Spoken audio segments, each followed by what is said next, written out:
To recover our love with your own urine. Many of us still love a person who marked us in the past. It's time to reveal a powerful love spell to take us back to that person we once had with us and for some reason or another we lost it. Spell for love to return. First, we warn you that in carrying out this spell you have to have all the faith and do not doubt the effectiveness of the materials that we are going to use. Materials to use in the spell. 1. Glass bottle. 2. Paper and pencil. 3. Sugar. 4. Your own urine. Once we have everything we asked for above, we will begin with the preparation of the spell. 1.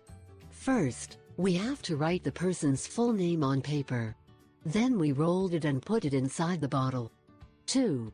Now we have to urinate inside the bottle. Preferably it has to be the first urine of the day, since it is the one that has the most strength and energy.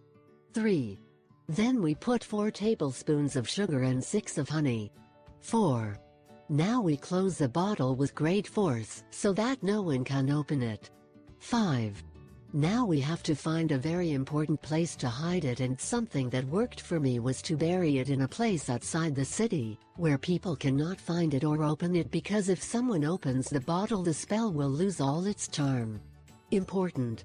The spell begins to take force from the 4th day, and remember the tip we always give you in all love spells: we always do prayers to attract love, make them heart and faith, and we assure you that in a few days you will have to be